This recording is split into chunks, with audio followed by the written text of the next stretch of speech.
हमारे जगन्नाथ भगवान के परम भक्त श्री माधव दास, इतना सुंदर चरित्र है श्री माधव दास जी का। उनके चरित्र की एक कथा मुझे बड़ी अच्छी लगती है।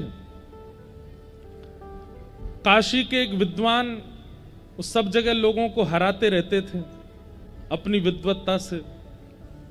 उनको किसी ने कहा, बोले कि हम तुमको विद्वान तब मानेंगे कि तुम जगन्नाथपुरी जाकर के माधव दास को हरा के आओ और उनसे पत्र लिखवा करके उस पर हस्ताक्षर करवा के आओ कि तुम हारे वो या तुम जीते वो हारे, तो हम मानेंगे कि तुम विद्वान हो। माधव दास जी को हराना सामान्य बात नहीं है, बहुत विद्वान है। लेकिन विद्वत्ता के साथ साथ माधव दास जी में ऐसी भक्ति थी कि अपनी विद्वत्ता के गुण को छुपा के रखते थे। बहुत ध्यान से सुनिएगा। उनके रूप, रंग, चाल ढाल, वस्त्रों को देख के कोई कह ही नहीं सकता था कि ये विद्वान है। तो वो काशी के विद्वान आए, पूछते पाछते पहुंच गए माधव दास जी के पास। माधव दास जी ने जैसे ही देखा काशी से ब्राह्मण विद्वान आए, उनका स्वागत किया, चरण प्रक्षालन किए, माल्यार्पण किया, सब सुंदर उनका सम्मान किया।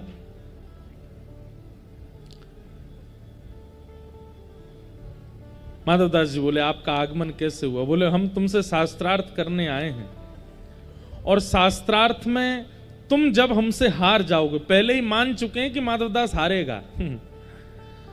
बोले, शास्त्रार्थ में तुम जब हमसे हार जाओगे तो तुम एक पत्र पर यह लिखोगे कि हम तुम्हारे पास आए, तुम हमसे हार गए, और आज के बाद हम जब भी जगन्नाथपुरी आएंगे तुम हमारे शिष्य बनकर के हमारी सेवा करोगे, भोजन कराओगे, हमें सोने की व्यवस्था करोगे और नीचे अपना हस्ताक्षर कर देना।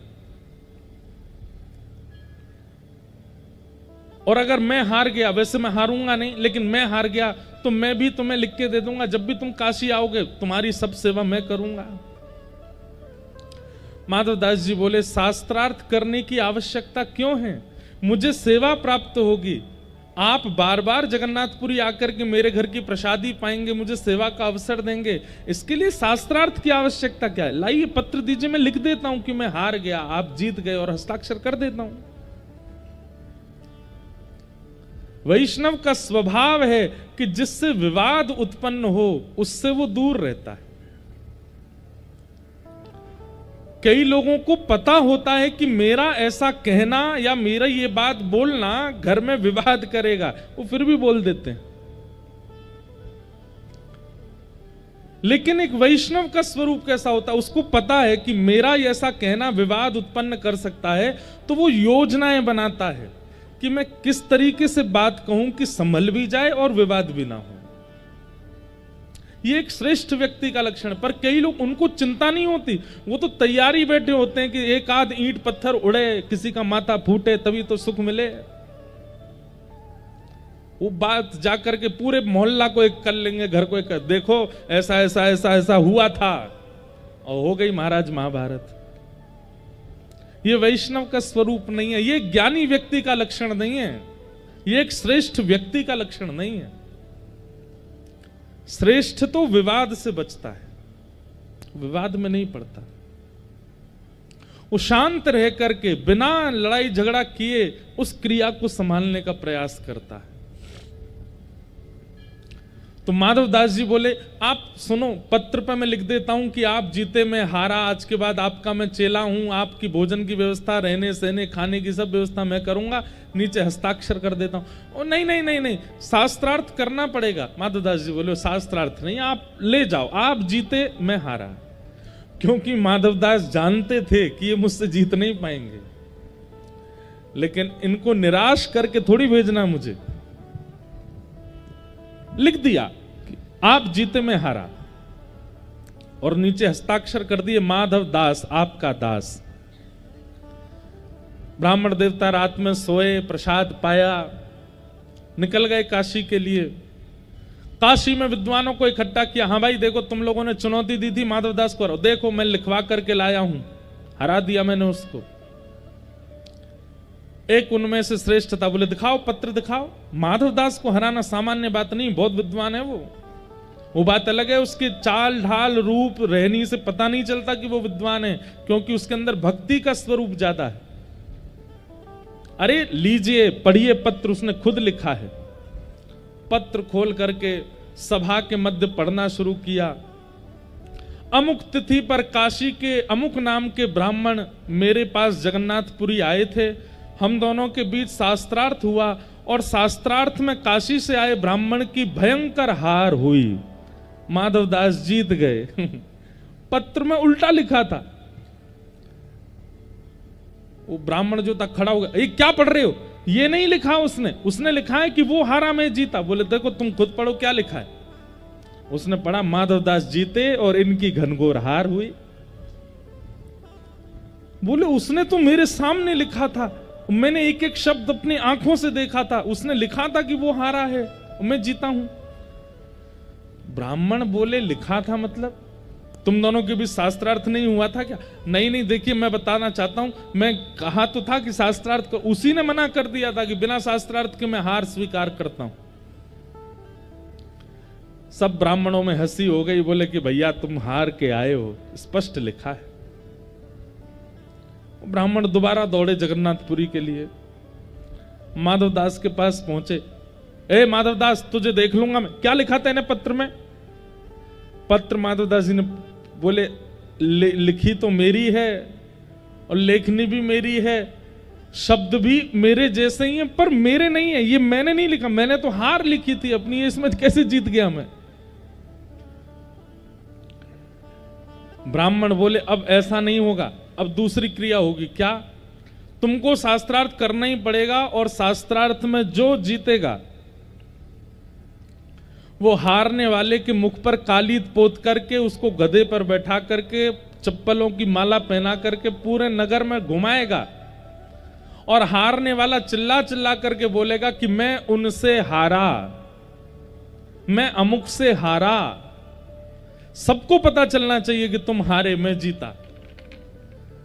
माधवदास जी बोले देखिए शास्त्रार्थ की जरूरत नहीं है, मुझे स्वीकार है, आप कालीत पोत दीजिए, मेरे गले में चप्पल की माला पहना दीजिए, गधा ले आइए, मैं बैठ करके पूरे नगर में ढिंडोरा पीटने को तैयार हूं कि आप जीते मैं हारा। परंतु अभी मेरे दर्शन का समय है, आप जब तक कालीत और गधे की व्यवस्था करो, मैं थोड़ा दर्शन कर आऊं जगन्नाथ जी का। हाँ तुम जाओ। ये ब्राह्मण गए, धूड़ धाड़ के लाए गधा, कहीं से कालीत स्याही इकट्ठी करी। इतने में ही माधवदास जी निकल करके बाहर आए मंदिर से। अब हुआ यह कि ये माधवदास जी नहीं थे, स्वयं जगन्नाथ जी ही माधवदास जी का रूप धारण करके आए थे। माधवदास तो भीतर दर्शन कर रहे हैं, पर प्रबल प्रेम के पाले पड़कर हरि को नियम बदलते देखा, अपना मान तले टल जाए पर भक्त का मान ना टलते देखा। ठाकुर जी जानते हैं कि माधवदास कालीत पोत करके गधे पे बैठ के घूम आएगा पूरे नगर में, लेकिन मैं कैसे बैठने दूं उसको? मैं नहीं बैठने दूंगा। तो माधवदास तो भीतर दर्शन कर रहे थे, माधवदास का रूप धारण करके जगन्नाथ जी बाहर आए और ब्राह्मण गधा लेकर के काली स्याही लेके खड़ा था। आओ तुम्हारा मुंह पोतूं। ठाकुर जी बोले स्याही नीचे धर दो, पहले शास्त्रार्थ करो। तो तुमने तो मना किया था कि शास्त्रार्थ की जरूरत नहीं है। बोले तब किया था, पर अभी जगन्नाथ जी का दर्शन करके मेरा मन बदल गया, अब तो मुझे शास्त्रार्थ करना है। भगवान से कोई जीत सकता है? ऐसा शास्त्रार्थ हुआ, ऐसे ऐसे प्रश्न रखे भगवान ने कि उनका उत्तर नहीं दे पाया, निरुत्तर हो गया वो काशी का ब्राह्मण। और पूरी भीड़ एकजुट हो गई, सबके सामने उस ब्राह्मण की हार हुई। हार होने के बाद ठाकुर जी बोले इधर आओ, स्याही पोते तुम्हारे। और स्याही लेकर ठाकुर जी ने पोती उसके मुंह पे, बैठो गधा पे, और पूरे जगन्नाथपुरी में हल्ला करके आओ कि माधवदास जीता और मैं उनसे हारा। बेचारे वो बैठ गए गधे पे और पूरे जगन्नाथपुरी में हल्ला करे रोते रोते, माधवदास जीत गया, मैं उनसे हार गया, माधवदास जीत गया, मैं उनसे हार गया। इतने में ही माधव दास जी, असली माधव दास जी निकल करके आए मंदिर से।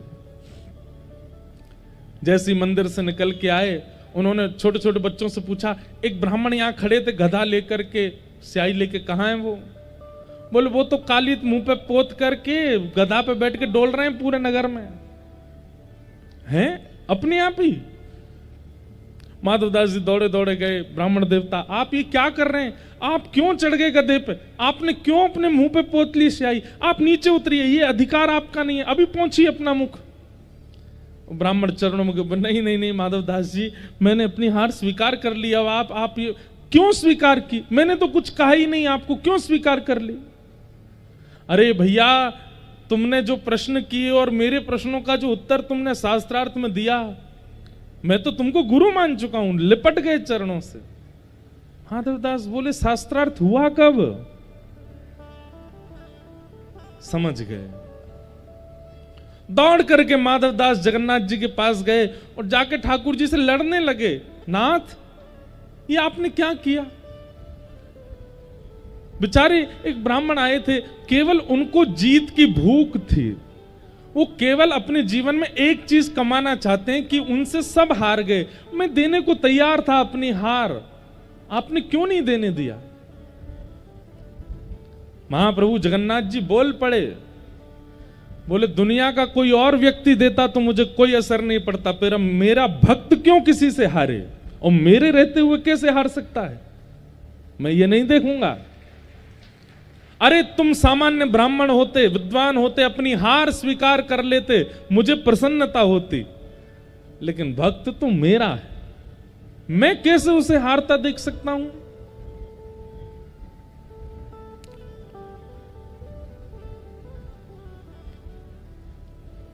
ये पूरा संदर्भ सुनाने का अभिप्राय क्या है कि भक्त का स्वरूप होता है कि वो विवाद से बचता है, उसको विवाद में रुचि नहीं होती। वो भले ही जानता हो कि ये सामने गलत हुआ, लेकिन उसको सुधारने का दूसरा तरीका ढूंढेगा, विवाद नहीं। ये भक्त का, एक श्रेष्ठ व्यक्ति का लक्षण है।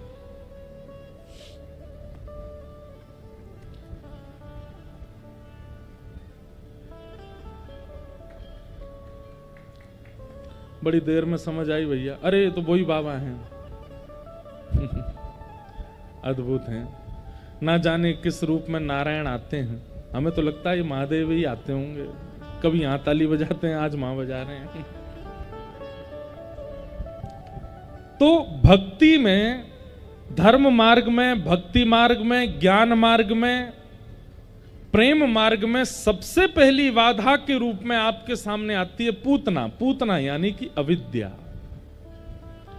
और अविद्या का एक रूप क्या है? अपने गुण की गर्विष्ठता, अपने गुण का आपको अभिमान होने लग जाए। अविद्या का दूसरा स्वरूप क्या है?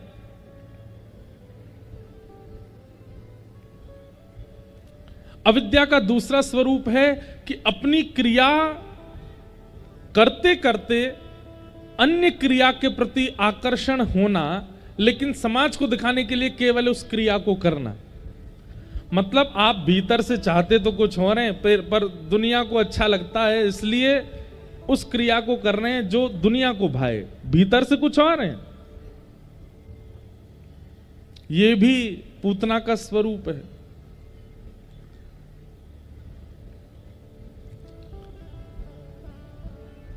अविद्या।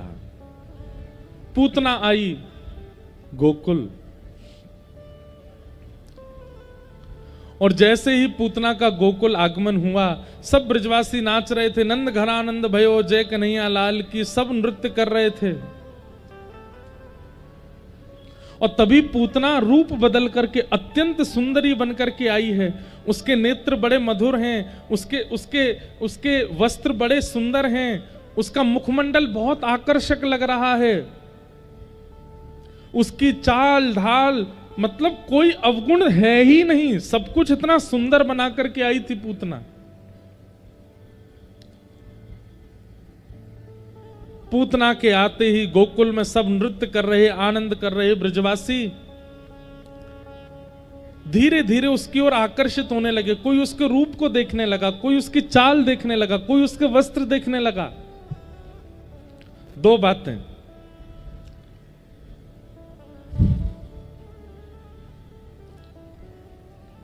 आप जैसे हैं वैसे अगर ठाकुर जी के सामने प्रस्तुत नहीं होते हैं, बदल करके जाते हैं स्वयं को, तो ये पूतना है। पूतना राक्षसी है, पूतना कुरूपणी है। पूतना के अंदर अवगुण भरे पड़े हैं, लेकिन ठाकुर जी के सन्मुख जाने के लिए अत्यंत गुणमयी बनकर के आई है। रूप भी सुंदर बना के आई है, स्वभाव भी सुंदर बना करके आई है, सब कुछ सुंदरता में भर करके आई है। ये पूतना का लक्षण है। हम हैं तो क्रोधी, हम हैं तो लोभी, हम हैं तो ईर्ष्यालु, हम हैं तो अनेक अनेक दोषों से युक्त, लेकिन समाज में अपना प्रभाव डालने के लिए इतना लेपापीती करके चलते हैं कि किसी को पता ही ना चले हम हैं कैसे। ये पूतना का गुण है। ठीक है, संसार के लिए कहीं ना कहीं आप अपने अवगुणों को छुपाइए, लेकिन हमारी प्रार्थना है जब कथा सुनने आते हैं, जब नर्मदा जी स्नान करने जाते हैं, जब ठाकुर जी का दर्शन करने जाते हैं, जब अपने गुरु के समीप जाते हैं, तो अपने अवगुणों को छुपा करके मत जाइए। हे नर्मदा मैया, आजकल मुझ में बहुत दोष उत्पन्न हो गए, आप कृपा करो। आप दोष कहकर के नर्मदा जी के समीप जाएंगे और जाकर के स्नान करेंगे, हमारी बात को आप स्पष्ट रूप से मान लीजिएगा, आपका वह दोष कुछ हद तक, पूर्ण रूपेण नष्ट हो जाए ये तो भगवत कृपा, पर कुछ हद तक पहले से कम हो जाएगा। आप कथा सुनने आते हैं, दोष अपना कह करके, हे भागवत भगवान मुझ में ये दोष है, मैं बच्चों पर बहुत नाराज हो जाता हूं, मैं पत्नी से बहुत लड़ता हूं, बेवजह की बातों पर मुझे क्रोध आने लगता है, हे भागवत जी कृपा करो। आप अनुभव कीजिएगा, सप्ताह कथा के भीतर भीतर ऐसी प्रवृत्ति आपकी हो जाएगी कि जिन दोषों में आप 7 दिन पहले थे उसमें रहेंगे नहीं फिर दोबारा। वो दोष आपका बदलने लग जाएगा, परिवर्तित होने लगेगा। भाई, वैद्य के पास यदि अपने अवगुण छुपा करके जाओगे, अपने पीड़ा छुपा करके जाओगे, अब जैसे आपको घुटने में भी दर्द होता है, कमर में भी दर्द होता है, छाती में भी दर्द होता है, डॉक्टर के पास जाकर के आप सब बताते हो। अगर डॉक्टर से केवल कहेंगे हमारी छाती में दर्द होता है, घुटने और कमर का नहीं बताओगे, तो वो पीड़ा कभी दूर होगी? कभी दूर नहीं होगी। ठाकुर जी के सन्मुख तो अपने अवगुणों का प्रस्तुतिकरण करो कि हे नाथ, कौन कुटिल खल कामी मौसम। शब्द किसी सामान्य व्यक्ति के नहीं है, सूरदास जी कह रहे हैं, जिनको बिना नेत्रों के ठाकुर जी दिखते हैं, वो कह रहे हैं कि कौन कुटिल खल कामी मौसम। जो निरंतर भगवत स्मरण में रहते हैं वो कह रहे हैं कौन कुटिल खल कामी मौसम। हम आप सब लोग कभी कहते हैं ना? हम तो कहते हैं हमारे जैसा कौन तपस्वी, हमारे जैसा कौन भक्त, हमारे जैसा कौन ज्ञानी, हमारे जैसा कौन कथाकार, हमारे जैसा कौन श्रोता। हम तो अपने आगे किसी को भजते ही नहीं है। ठाकुर जी के आगे जितना हो सके दीन बनने का प्रयास किया कीजिए। ठाकुर जी के आगे बनते तो कई लोग हैं, कई कान पकड़ते हैं हनुमान जी के आगे जाके, आपने भी देखे होंगे, ऐसे कान पकड़ के प्रणाम करते हैं। क्यों? हे हनुमान जी महाराज, ये पीछे वाले नहीं जानते, आगे वाले नहीं जानते मैं कैसा हूं, आप तो सब जानते हो, सॉरी माफ कर दो, आपको तो सब पता हम कैसे हैं।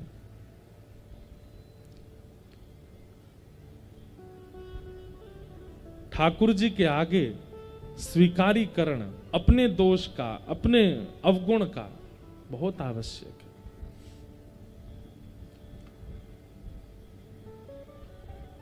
पूतना अपने दोषों को छुपा करके गई है। मैं एक बात कथा में कहा करता हूं, हमारे श्री कृष्ण भगवान परमात्मा वो कोई और साज नहीं बजाते, साज तो सितार भी है, साज तो वीणा भी है, साज तो अन्य अन्य साज हैं। ठाकुर जी वंशी ही क्यों बजाते हैं?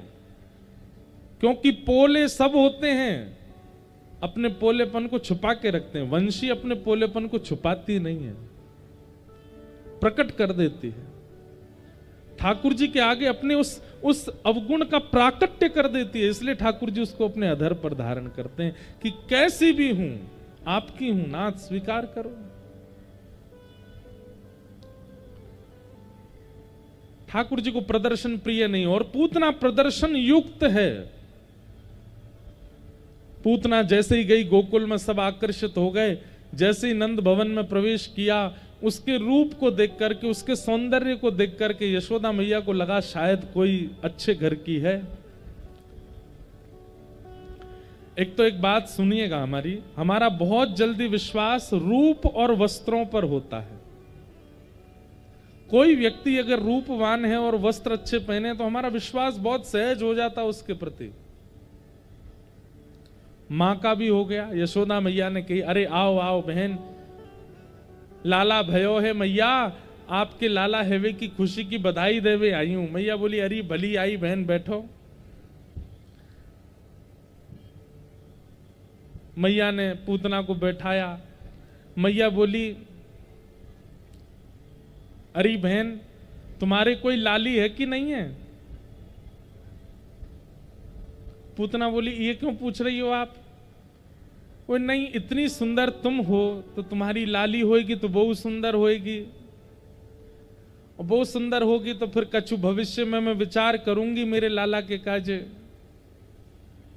मतलब इतनी सुंदर मां है तो बेटी भी सुंदर होगी तो अपने लाला को ब्याह कर दूंगी। यशोदा मैया ये सोच रही है। 6 दिन के ठाकुर जी गोद में पौड़े पौड़े अंगड़ाई लेने लगे, मानो मनी मन मैया से कह रहे हो, मैया छोरी थे तो बाद में देखियो, पहले तो सास को असली रूप तो दिखाऊं। ये जाए तू मेरे सास बनाना चाह रही है कैसी? रूप और वस्त्रों पर बहुत जल्दी विश्वास होता है। ये होता है प्रभाव पर विश्वास होना। प्रभाव पर विश्वास करके किसी से संबंध बनाओगे तो पछताओगे। स्वभाव देखिए, प्रभाव तो रावण का भी था जब रावण था इस धरती पर। प्रभाव बनाना बड़ी बात नहीं है, स्वभाव।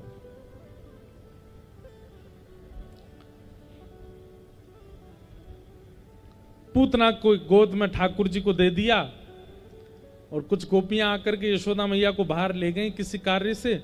मैया भी बिल्कुल विश्वास में छोड़ के चली गई लाला को। इतनी सुंदर है, इतनी बढ़िया है, कहा करेगी लाला संभालेगी।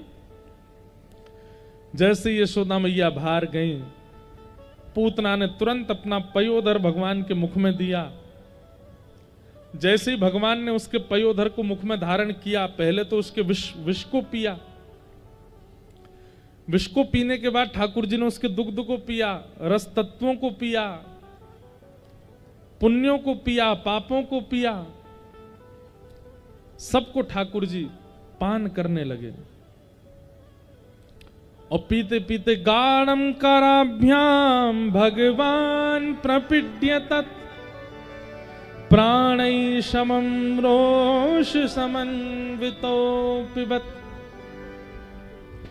ठाकुर जी ने जैसे ही पीते पीते पीते उसके प्राणों को पीना शुरू किया, व्याकुल हो गई पूतना, घबरा गई पूतना। सामुंच मुंचाल मत प्रभाषणी, मुंच मुंच चिल्लाने लगी, छोड़ अरे बालक छोड़, अरे बालक छोड़। लेकिन ठाकुर जी ने इतना कसकर के पूतना को पकड़ा है, और ठाकुर जी जाकू पकड़ लें वो छुड़ा सके? भगवान ने उसके प्राणों को पिया, अपने वास्तविक रूप में परिवर्तित हो गई, विशाल रूप धारण कर लिया, और पूतना का शरीर नंद भवन के पीछे प्राण त्याग करके धड़ाम से गिरी पूतना। जोर की आवाज हुई, सब ब्रजवासी घबरा गए, कहा भयो कहा भयो। दौड़ करके गए तो देखो नंद भवन के पीछे विशाल राक्षसी पूतना मरी पड़ी है। सबने सबसे पहले तो नंद भवन में जाके देखी, लाला कहाँ है, ये राक्षसी कहाँ से आ गई, इतनी बड़ी राक्षसी नेक्से से भवन में कैसे घुस गई भीतर। भीतर जाके ठाकुर जी के कक्ष में देखा, ठाकुर जी तो नहीं थे वहां पे। सब समझ गए, बोले यही राक्षसी लेवे आई होगी। अरे देखो ठाकुर जी कहाँ हैं, अरे देखो नंद को लाला कहाँ हैं। ढूंढवे पे मिले, ठाकुर जी तो बाकी छाती पे बैठे हैं, छोटे से 6 दिना के लाला पड़े भय। ऊपर चढ़ करके ठाकुर जी को नीचे उतारा। सब गोपियां ब्रजवासी लेकर के लाला को गौशाला गईं। गौमूत्रेण स्नापित्वा पुनर्गौरज सार्भकम। गौमूत्र से स्नान करा करके गौरज, गौ खुर में लगे हुए रज को ठाकुर जी के 12 अंगों में प्रस्तुत किया। भगवान के नाम से भगवान को झाड़ा लगा रही हैं गोपियां। बंधुओं, गाय कौन है? गैया वैद्य है, ठाकुर जी की वैद्य है, हमारी भी वैद्य है। लेकिन हमने उसको, उसके स्वरूप को पहचाना नहीं। विशाल राक्षसी मर गई। सब ब्रजवासी सोचने लगे भैया इतनी बड़ी राक्षसी कहां से आई गई। सब ब्रजवासियों ने पूतना के शरीर को खंड खंड करके उसका अंतिम संस्कार किया। कहते हैं जैसे हवन सामग्री अग्नि पर आहुति देते ही जैसी सुगंधी हवन में से आती है, वैसी सुगंधी पूतना के शरीर से आने लगी, उसके अंतिम संस्कार में आने लगी। क्यों? ठाकुर जी ने स्पर्श किया है, भगवान का स्पर्श हो गया है। ठाकुर जी जिसका स्पर्श करते हैं ना, वो प्रत्यक्ष व्यक्ति भी कहीं ना कहीं से आकर्षित लगने लगता है। एक संसारी आकर्षण होता है, वो अलग बात है, लेकिन ठाकुर जी के संबंधियों का आकर्षण वो अलग होता है। संसारी आकर्षण होता है ना, वो रूप पर ही टिक जाता है। संसारी आकर्षण होता है ना, वो लटके झटके और संसारी क्रियाओं तक ही रहता है। पर भगवत संबंधी आकर्षण होता है ना, उसमें रूप भले ही सुंदर ना हो, वस्त्र भले ही सुंदर ना हो, फिर भी सामने वाला व्यक्ति आकर्षक लगता है। हमारे भारत के संतों को देखो, साबुन भी नहीं लगाते होंगे अपने अंगों पर, बड़ी बड़ी दाढ़ी कर लेंगे, बड़ी बड़ी जटाएं कर लेंगे, 2 वस्त्र हैं, एक ऊपर एक नीचे, उन्हीं कोई धारण करके रखते हैं। कोई ज्यादा फैशन नहीं, कोई ज्यादा परफ्यूम नहीं, कोई ज्यादा इक्विपमेंट शरीर पर नहीं, लेकिन फिर भी आकर्षक लगते हैं। क्यों? कहीं ना कहीं श्री कृष्ण ने, श्री राम ने उनको छुआ है।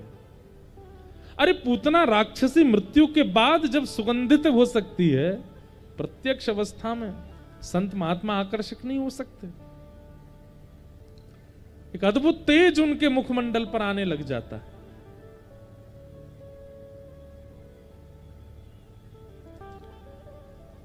पूतना लोक बालग्नि राक्षसी रुधिरासना जिघांक्षयापि हरे स्तनम दत्वापसद्गतिम।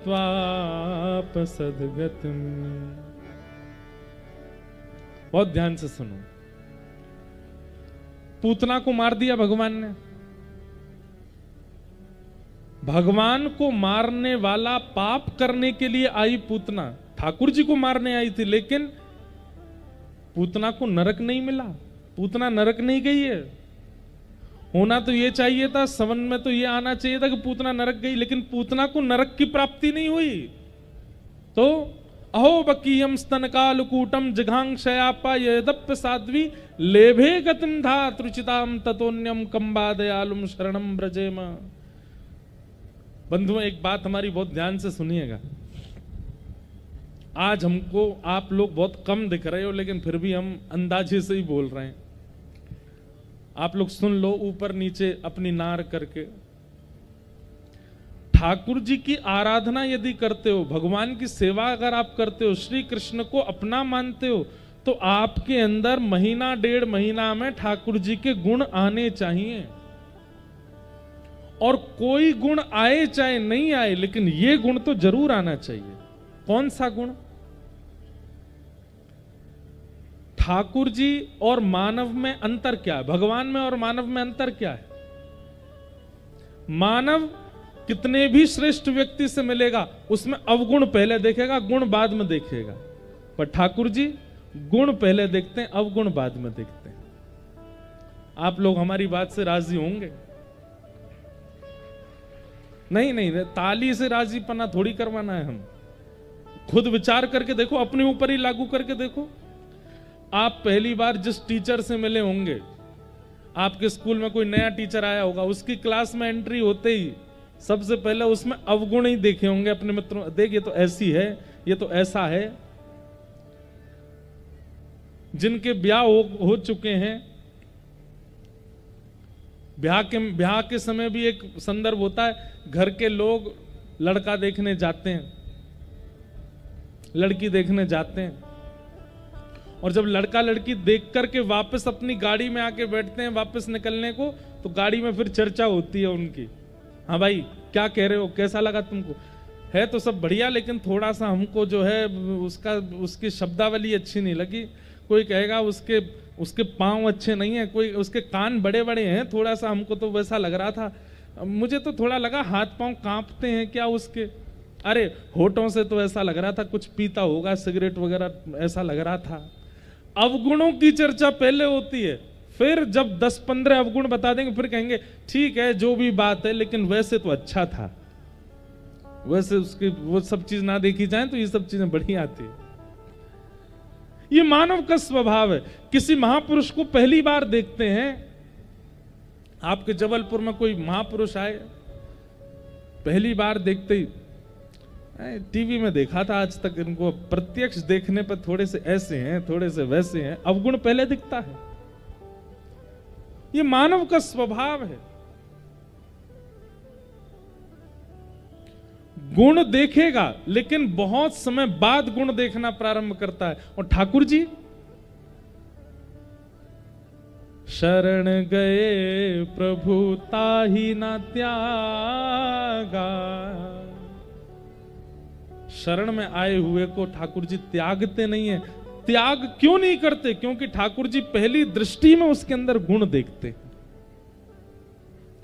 ठाकुर जी को लाख पता है कि हमारे अंदर अवगुण कितने हैं, पर एक बात कहें, अगर ठाकुर जी हमारे जैसे होते, अवगुण पहले देखने वाले होते, तो शायद इस संसार में किसी पर ठाकुर जी की कृपा नहीं होती।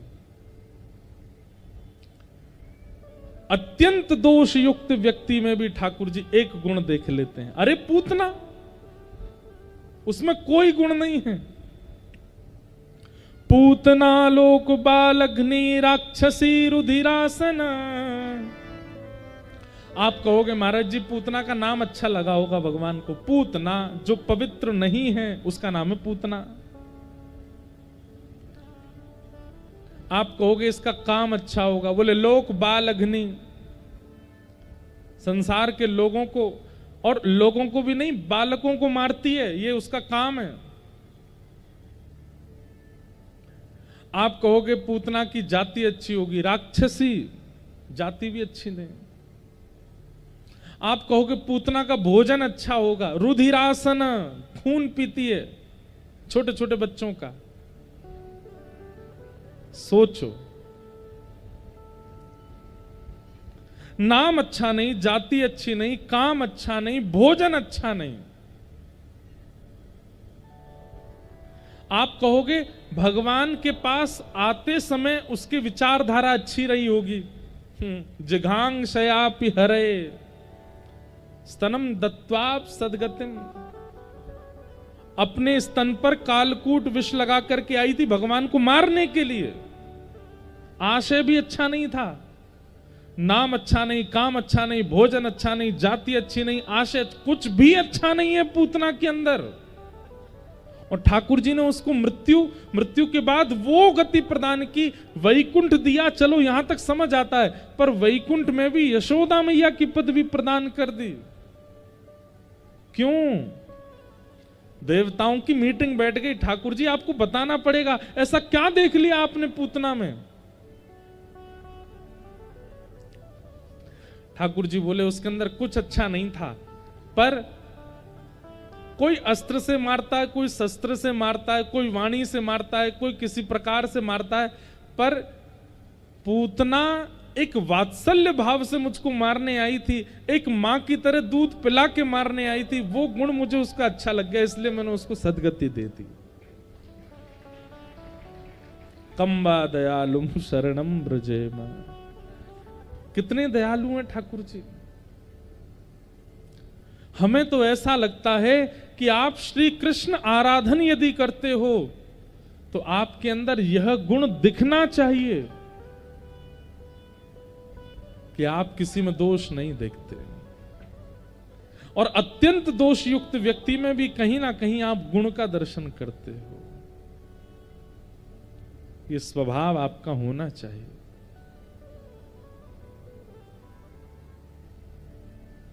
लेकिन हमारे ब्रज के एक महापुरुष हुए बिंदु जी महाराज,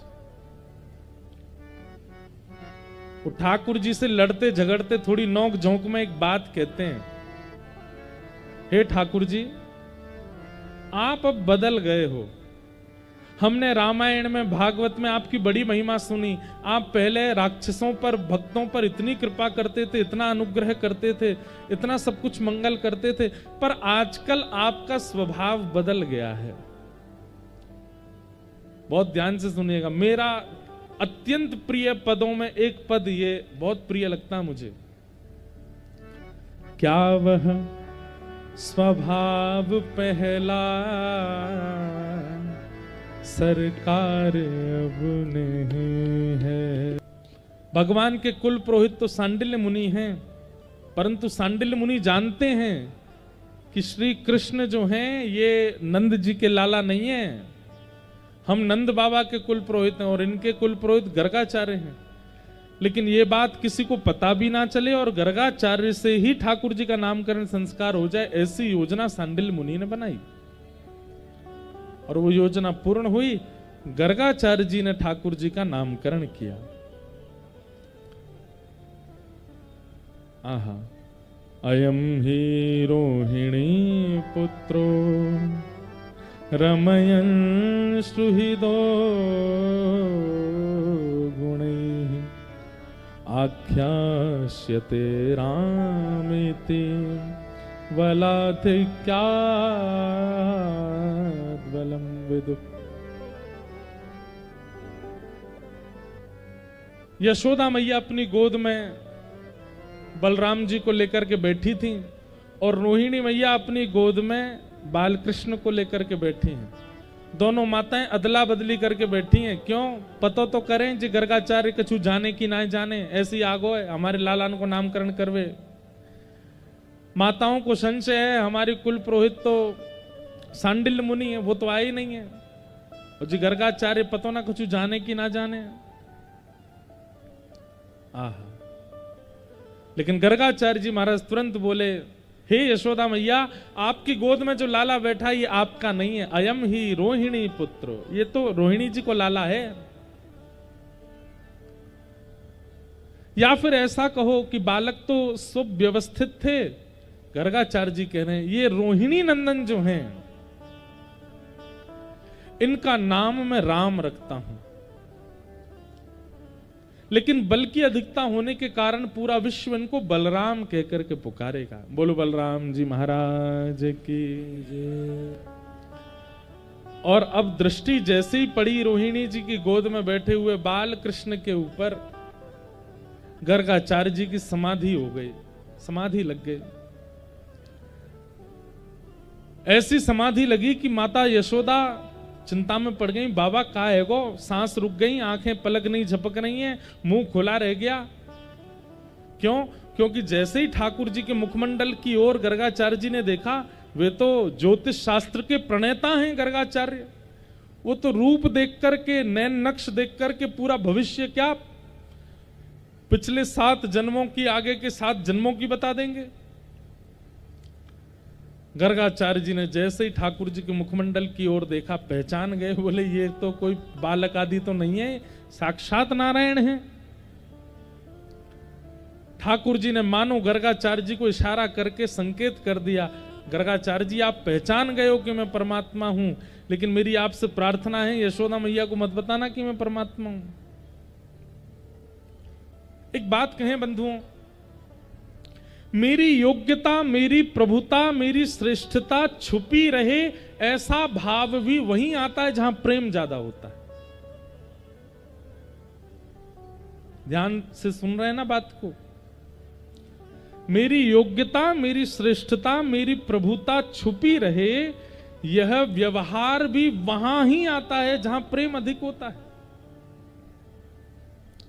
और जहां प्रेम नहीं होता, वहां हम जो नहीं हैं वो तक प्रस्तुत करने का प्रयास करते हैं,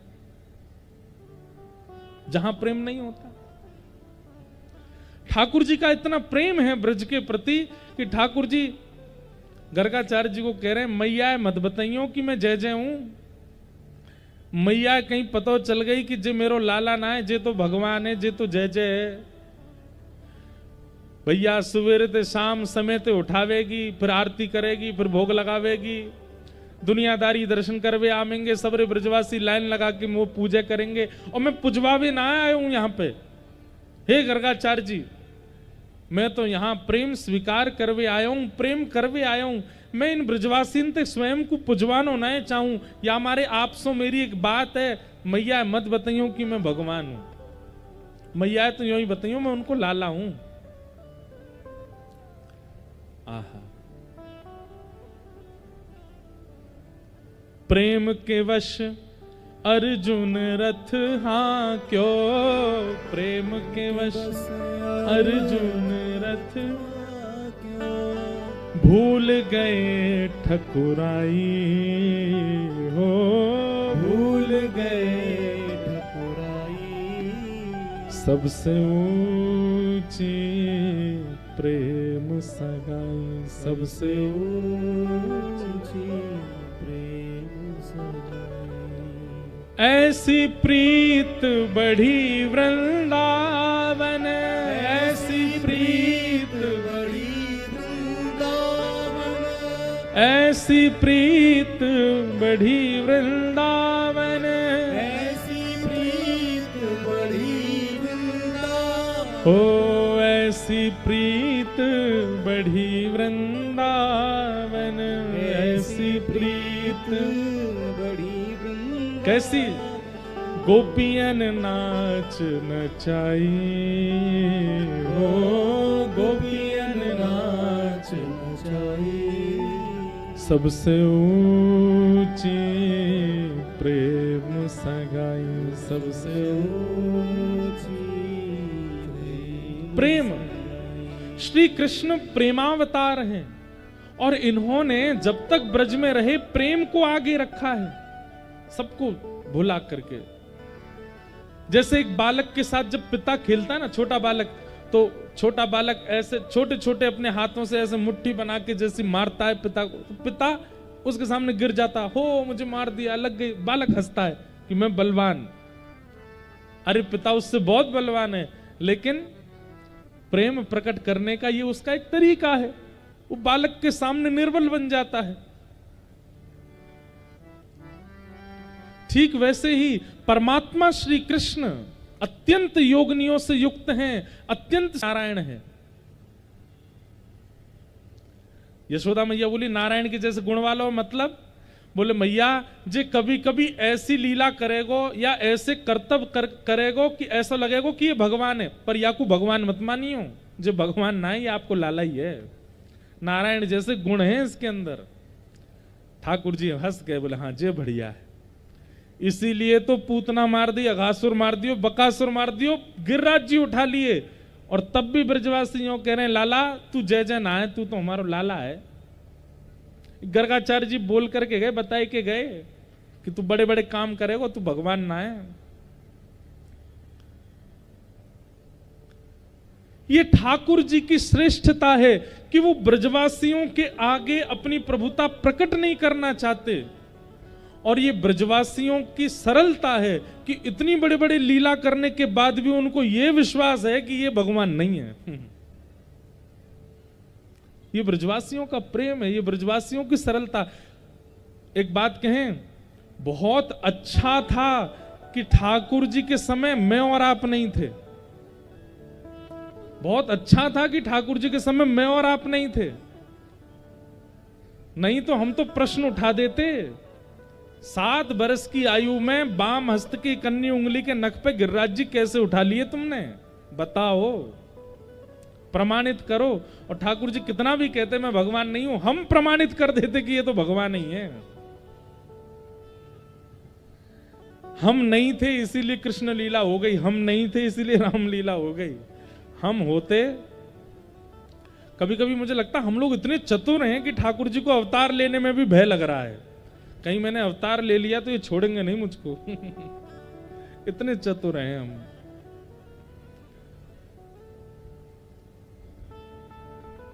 ठाकुर जी का अनुभव यदि करना है, संसारिक अनुभव यदि करना है, तो आप खूब ज्ञानी बने रहो, खूब चतुर शिरोमणि बने रहो, लेकिन भगवत अनुभव यदि करना है तो सरल बन जाओ, सहज बन जाओ, जितने हो सके दीन बन जाओ। ठाकुर जी ने अपनी प्रभुता छुपाई और भगवान का नाम क्या रखा गया? शुक्ले रक्तस्तथा पीत इदानिम कृष्णताम गतः। मैया आपका ये लाला कभी शुक्ल वर्ण का था, कभी रक्त वर्ण का था, कभी सफेद वर्ण का था, कभी लाल वर्ण का था, कभी पीत वर्ण का था, अभी ये श्याम वर्ण का है, इसलिए मैं इसका नाम कृष्ण रखता हूं, कृष्ण वर्ण। और भगवान का नाम रखा गया कृष्ण। बोलो बाल कृष्ण लाल की। शुक्ल वर्ण का भगवान का हंसावतार, रक्त वर्ण का भगवान का परशुराम अवतार,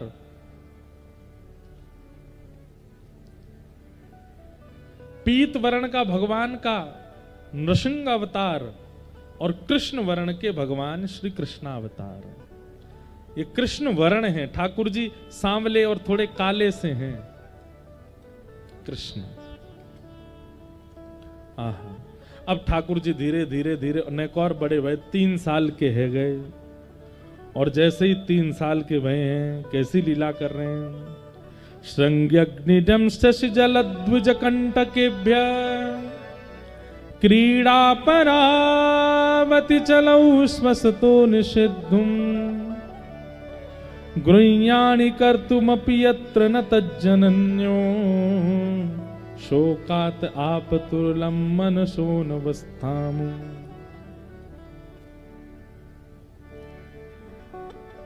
आहा, श्रृंग्यग्निजं शशि जलद्विज कंटकेभ्य।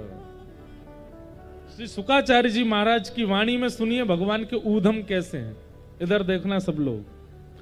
सबसे पहला श्रृंगी, गौशाला में ठाकुर जी जाते हैं और बैठी भई गैया के सींग पकड़ लें। थोड़ा थोड़ा चलना सीख गए ठाकुर जी, और थोड़े थोड़े चलते भय गौशाला में जामे और गैया के सींग पकड़ लें, और सींग एक तरफ से लाला पकड़े, एक तरफ से बलदाऊ दादा पकड़े, और दोनों पकड़ करके सींगन को जैसे ही हिला में गैया थोड़ी देर तो अपना सिर मटकाती रहे, थोड़ी देर में जैसे ही गैया को नेक थोड़ा लगे कछु तो गैया खड़ी है जाए, और जैसे ही गैया खड़ी हो गए सींग पकड़े गए ठाकुर जी ऐसे लटक जाएं, फिर कहेंगे दाऊ दादा झूला बन गो, झूला बन गो, झूला बन गो, अब यहाँ पे झूलेंगे हम। और फिर गैया जहां जहां झूलती है दौड़ती है, ठाकुर जी सींग पकड़ करके ऐसे झूला बन करके घूमते हैं। रोज ठाकुर जी पहुंच जाते हैं। एक दिन गैया बोली आज आन दो, आज इन्हें मजो चकाऊंगी मैं।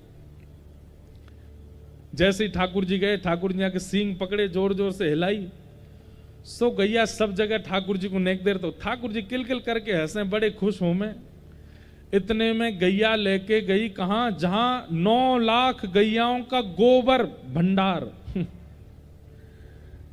9 लाख गैया है नंद भवन में, गोबरन के बीच में ले गई, और जैसे ही गोबर के पास गई गैया ने जाके जोड़ते अपना सिर घुमायो, सोई ठाकुर जी को हाथ छूटन लगो। ठाकुर जी बोले ए गैया गैया तू हमें मारे मत, देख मेरा हाथ छूट जाएगा, मैं गोबर में गिर जाऊंगा। गैया बोली यही तो चाह रही हूं मैं, तुम गिरो एक बार। और जैसे ही ठाकुर जी को हाथ छूटो, कंठ कंठ तक ठाकुर जी गोबर में धंस गए। अब जब गोबर बहुत कठोर होता है, अगर खूब संख्या में गोबर हो उसके अंदर आप प्रवेश कर जाओ तो निकल नहीं पाओगे। ठाकुर जी फंस गए, मुंह मुंह बाहर है, बाकी सब भीतर। वहीं से चिल्ला रहे, मैया ओ मैया देख तेरी गैया ने मोए मारो आज। मैया जैसी आवाज सुने दौड़ के जावे, कहाँ है लाला? ठाकुर जी के मैं यहां हूं गोबर में। मैया जाकर के जैसे ही देखे गोबर में धसे भये ठाकुर जी। अरे लाला तो को कितनो नवाओ, कितनो दुबाओ, कितनो सजाओ, गोबर में ही आके खेले।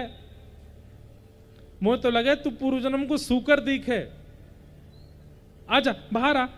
मैया जैसे ही ठाकुर जी को बाहर निकालती है तो मैया गोद में नहीं लेती लाला को, गोबर लग रहा ऐसे लेके चलती है। ठाकुर जी के मैया मुकु गोद मुकु अपने हृदय से लगा ले। मैया बोली रहने दे, तो पे गोबर लगो, मैं ना लगा रही। ठाकुर जी बोले अब मैया मुकु अकेलो स्नान कराई देगी, और अकेले स्नान करवे को मेरा मन नहीं है। अच्छा एक गोपनीय बात बताएं, आप सब लोग मध्य प्रदेश में रहते हो, यहां पर ये महाकाल की भूमि है, ये ओमकारेश्वर भगवान की भूमि है जो 24 घंटा नहाते ही रहते हैं। और एक हमारे हैं ब्रज के लाला, इन्हें नहावे तो बहुत डर लगे, बहुत कम नहावे।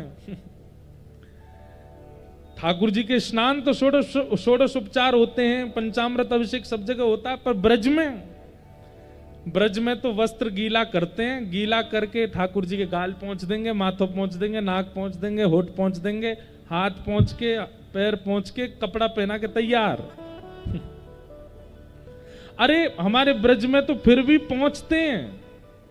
जगन्नाथपुरी में क्या होता है, जगन्नाथ भगवान के आगे जगन्नाथ भगवान के समान बड़े बड़े शीशे रखे जाते हैं, और शीशे में जब ठाकुर जी का प्रतिबिंब आ जाता है, ठाकुर जी की प्रतिबिंब दिखने लगता है, तो शीशा पे ही पानी मारते हैं, जय जगन्नाथ जय जगन्नाथ, जगन्नाथ जी स्नान कर लिए।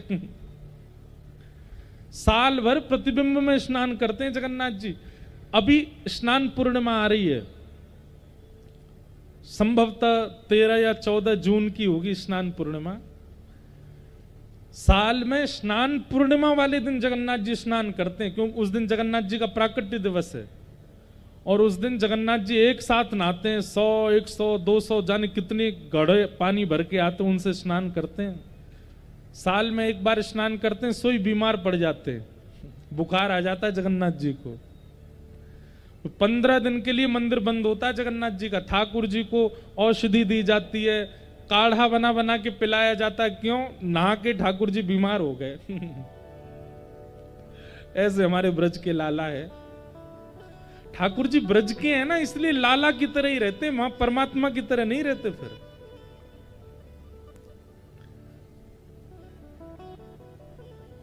अब जैसे यशोदा मैया लेके गई, गोबर लगो, ठाकुर जी बोले अकेलो तो ना नहाऊंगा मैं।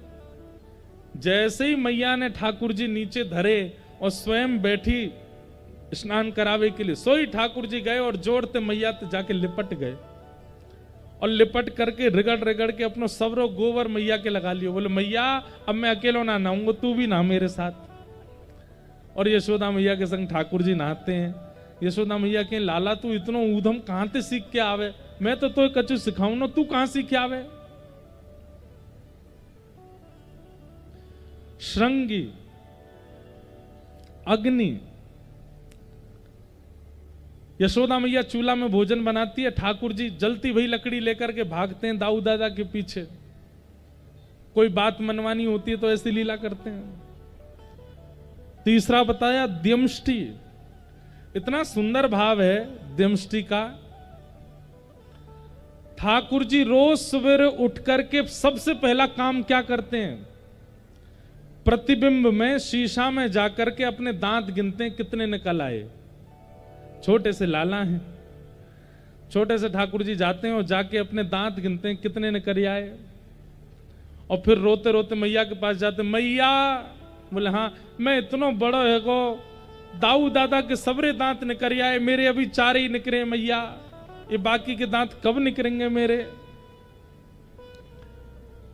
यशोदा मैया के लाला तू मक्खन ज्यादा खावे सो चीकनो है जाए तेरो मुंह, सबरे दांत तेरे पेट में चले जाएं तो दूध पिए कर। सो ठाकुर जी रोज 2-2 पात्रों में भर करके दूध पीते हैं और फिर देखने जाते हैं मेरे दांत निकरे कि नहीं निकरे। श्रृंग्यग्निड्यंष्टि जलद्विज कंटकेभ्य, जल में स्नान करते हैं और जब स्नान करते हैं तो जोर जोर से चिल्लाने लगते हैं, और जब संभालने के लिए बचाने के लिए नंद बाबा आते हैं, यशोदा मैया आती है तो पकड़ के उनको भी खींच लेते हैं। द्विज, आह, नंद बाबा रोज अग्निहोत्र करते हैं और नंद बाबा के अग्निहोत्र को देख करके ठाकुर जी के मन में आई कि बाबा रोज रोज हवन कायकू करें। एक दिन ठाकुर जी नंद बाबा से बोले, बाबा जे तुम हवन कायकू करो। अब छोटे बालक को कई बार बड़े लोग सहजता में समझा देते हैं। नंद बाबा ने कही, लाला अग्निदेव को प्रसन्न करवे से सब मनवांछित इच्छा पूरी हो मैं, या मारे मैं अग्निदेव को प्रसन्न करूं हवन करके। ठाकुर जी दौड़ करके अपने सखान के पास गए। मधुमंगल, श्रीदामा, तन सुखा, मन सुखा, धन सुखा, सुबल, तो सबके पास जाकर के ठाकुर जी बोले, भैया मेरी बात सुनो। आज मैंने नंद बाबा से पूछी और नंद बाबा ने मुंह को एक बहुत जोर को तरीका बताया और मनवांछित इच्छा पूरी करवे को। मधुमंगल सीधाम बोले, लाला कौन सी मनवांछित इच्छा? ठाकुर 3.5 बरस के हैं लाला, छोटे से, और छोटे से ठाकुर जी अपने सखान पे कह रहे हैं, मैया को तो चिंता है ना रही, बाबा को तो मेरी चिंता है ना, लेकिन मो को मेरी बड़ी चिंता है रही है कि मैं बूढ़ा है तो जा रहा हूं, मेरो ब्याह कब होएगो? 3.5 बरस को हैगो, मेरो अभी तक ब्याह ना है भयो। अब भैया मैं आज सो यज्ञ प्रारंभ करूंगो और यज्ञ ते अग्नि भगवान को प्रसन्न करके कहूंगो मेरो जल्दी जल्दी ब्याह करावे। छोटे से लाला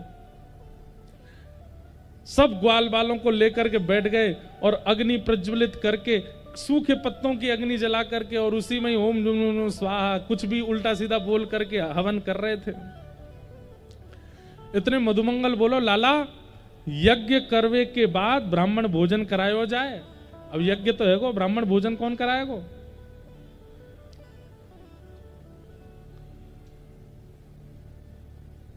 ठाकुर जी बोले, अपने गोकुल के ब्राह्मण सबन को बुला के लाएं। और सब ब्राह्मणन के घर ठाकुर जी स्वयं गए और जाकर के निमंत्रण दे के आए, आज हमारे घर यज्ञ भयो है, आप प्रसाद पावे अहियो। हमारे घर यज्ञ भयो है, आज आप जरूर भोजन करवे अहियो। सब ब्राह्मण मन में विचार करते हैं, नंद भवन से निमंत्रण आ रहा है तो भैया 56 भोग बने होंगे। सब ब्राह्मण सुबह से भूखे प्यासे शाम को नंद भवन पहुंच जाते हैं और नंद भवन में इतने सारे ब्राह्मणों को देख के यशोदा मैया कहती है, अरे इतने सारे विप्रदेव आए हैं, कैसे आनो भयो हमारे पास?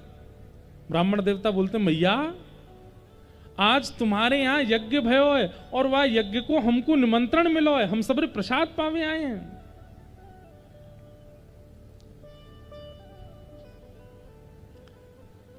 यशोदा मैया बोली, हमारे यहाँ यज्ञ भयो होगा तो मुझको तो पता चलती, मुझे तो पता ही ना कौन सा यज्ञ भयो, और आपको निमंत्रण कौन? नंद बाबा ने निमंत्रण दियो? ब्राह्मण बोले, नंद बाबा ने नहीं दियो, आपके नेक्स्ट से लाला आए हमारे पास निमंत्रण देवे। मैया बोली, और वाकी बात तुम मान के चले आए? नेक्स्ट सो छोरा है, वो कहां जाने, वाह काय को भेजूंगा मैं निमंत्रण देवे? लेकिन अब आप सब आ गए तो खाली हाथ तो मत जाइयो, कछु पवाऊंगी, लेकिन पहले या लाला है तो ढूंढू है कहां। ढूंढते ढूंढते यशोदा मैया गई तो नंद भवन के पीछे ठाकुर जी खेल रहे हैं। जैसे ही यशोदा मैया वहां पहुंची, लाला ओ कन्हैया यहां पे आ। ठाकुर जी ने जैसी देखी यशोदा मैया बुला रही, पर यशोदा मैया के पीछे सबरे ब्राह्मण खड़े हैं जिनको निमंत्रण दे के आए। ठाकुर जी बोले, हे मधुमंगल, हमने तो झूठे को निमंत्रण दिया ही तो सांची को आगे सबरे। हमें तो यूं लगी बालक मान के हमारी बातें समझेंगे, ये तो बालक बोल रहे हैं ऐसे ही बोल रहे हैं, लेकिन ये तो सांची को आएंगे सबरे। ठाकुर जी गए, बोले हाँ मैया बता। मैया बोली, अरे उद्यमी सबरे ब्राह्मणन को निमंत्रण दिया है और सबरे अपने अपने घर ते चले आए। अब का पवाऊं इनको मैं? कौन सा यज्ञ भयो हमारे यहाँ और कौन से भंडारो भयो हमारे यहाँ, इनको कहा पवाऊंगी अब मैं? ठाकुर जी धीमे से सब ब्राह्मणन को देख करके बोले, मैया मेरी तेरी सौगंध खा के कह रहा हूं, मैं तो जो ना पता इनको घर कौन सी गली में, ये सब रे झूठ बोल रहे हैं, ऐसी चले आए, मैंने ना बुलाए जे। ऐसे हमारे ठाकुर जी हैं।